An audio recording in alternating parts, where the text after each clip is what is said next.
नमस्कार दोस्तों, मेरा नाम है विकास और आप सुन रहे हैं सफ़र खौफ का। दोस्तों, आज की कहानी एक लोको पायलट की है जिनके साथ ये घटना रत्नागिरी में घटी थी। तो चलिए दोस्तों, आज की कहानी शुरू करते हैं अरविंद के पॉइंट ऑफ व्यू से। मेरा नाम अरविंद कुमार है। मैं पिछले 18 सालों से इंडियन रेलवे में लोको पायलट हूँ। मैंने ज़िंदगी में काफ़ी लंबे लंबे सफ़र तय किए हैं, हर ट्रैक देखा है, लेकिन जो मैंने रत्नागिरी के जंगलों के पास देखा वो मैं ज़िंदगी भर नहीं भूल सकता। ये बात है करीब 2017 के नवंबर महीने की। मौसम ठंडी का था। मुझे लखनऊ से रत्नागिरी तक एक मालगाड़ी ट्रेन लेकर जाना था। Diesel engine 42 wagons. रात का 11:20 का डिपार्चर था। सब कुछ रूटीन के हिसाब से था। असिस्टेंट लोको पायलट मनोज के साथ मैं इंजन में था। ट्रैक के हर सेक्शन का क्लियरेंस मिल चुका था। हमने लखनऊ से ट्रेन चला दी। सब कुछ स्मूथ चल रहा था, लेकिन रत्नागिरी सेक्शन के पास आते ही कुछ अजीब महसूस होने लगा। रत्नागिरी का ट्रैक एक पुराना जंगल के बीच से जाने वाला एक अलग भाग है। वहाँ 1992 में एक मेजर ट्रेन एक्सीडेंट हुआ था। पैसेंजर ट्रेन के 27 लोग मारे गए थे। तब से वहाँ के लोकल लोग उस एरिया को श्रापित कहते हैं, पर रेलवे के रिकॉर्ड में ऐसी बातों का कोई वैल्यू नहीं होता। रात के करीब 2:15 हो रहे थे। हम रत्नागिरी सेक्शन में दाखिल हुए। मैंने स्पीड मेंटेन कर रहा था, लेकिन तभी कुछ अजीब हुआ। सिग्नल जो ग्रीन था वो अचानक रेड ब्लिंक करने लगा, बिना किसी स्टेशन के इनपुट के। मनोज ने कहा, सर सिग्नल तो क्लियर था, ये कैसे हुआ? मनोज हैरान था। मैंने भी नोटिस किया था।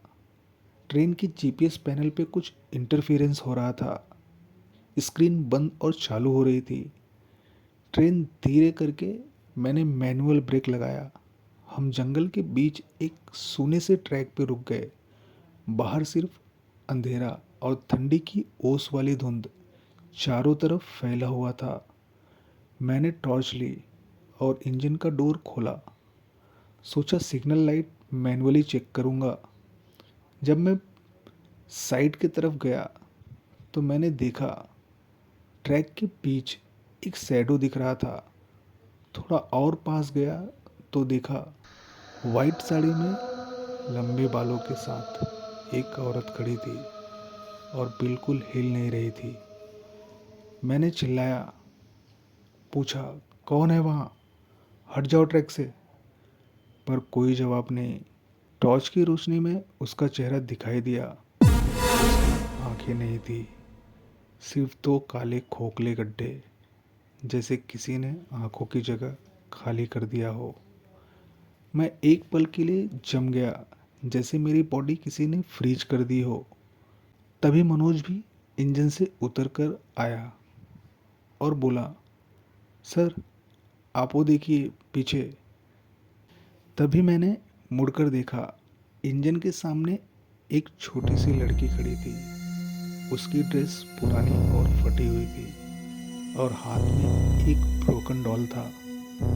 लड़की ने रोते हुए बस इतना कहा, मत चलाओ ट्रेन, पापा वापस नहीं आए।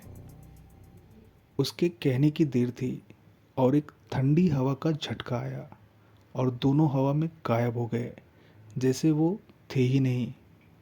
मनोज ने मुझे पकड़कर कहा, सर हमें वापस चलना चाहिए, ये जगह ठीक नहीं है। पर मैं ड्यूटी पे था। मैंने कहा, हम यहाँ बिना रिपोर्ट किए नहीं जा सकते। इंजन और सिग्नल चेक करो।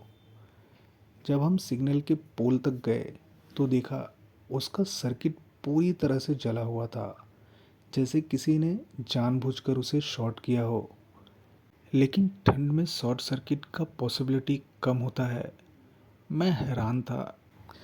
इतने में ट्रैक के बगल की झाड़ियों से किसी के ज़ोर ज़ोर से सांस लेने की आवाज़ आई।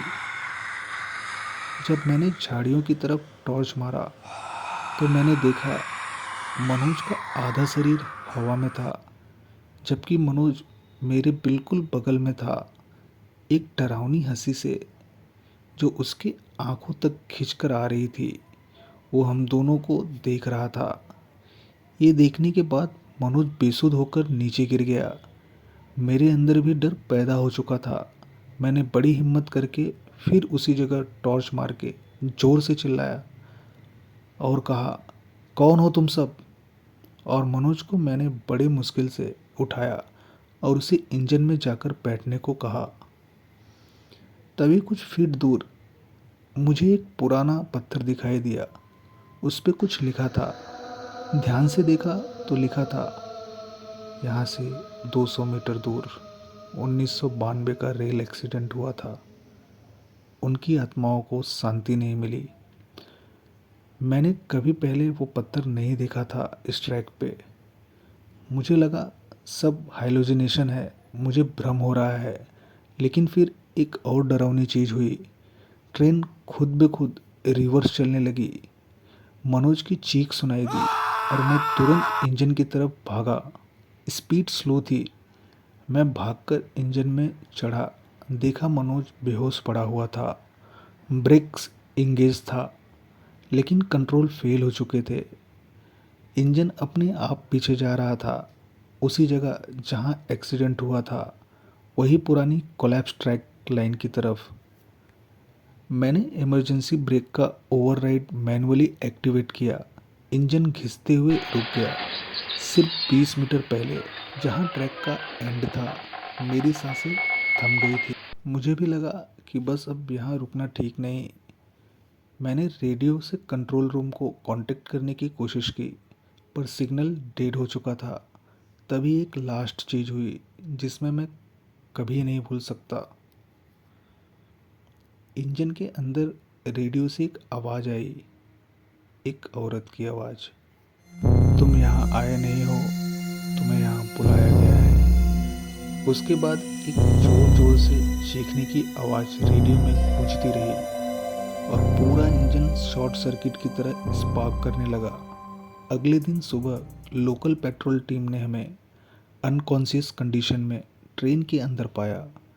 मेडिकल रिपोर्ट में लिखा था माइल्ड हाइपोथर्मिया और साइकोलॉजिकल ट्रॉमा। लेकिन जो सबसे अजीब बात थी, जब हमने सिग्नल रूम रिकॉर्ड चेक किया तो रत्नागिरी के इस सेक्शन का सिग्नल कब का बंद हो चुका था। यानी जहां हमने ट्रेन रोकी वहां तो सिग्नल होना ही नहीं चाहिए था, और उस एरिया में अब ट्रैक भी नहीं है।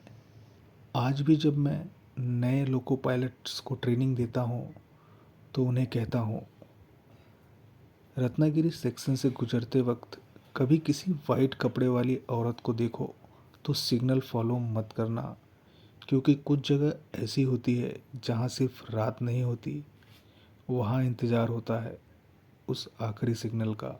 तो दोस्तों, आज की कहानी कैसी लगी? अगर आप लोगों को ये कहानी सुनकर डर का एहसास हुआ हो तो प्लीज़ मेरे चैनल को लाइक, शेयर एंड सब्सक्राइब करना ना भूलें। फिर मिलते हैं, तब तक के लिए जय हिंद।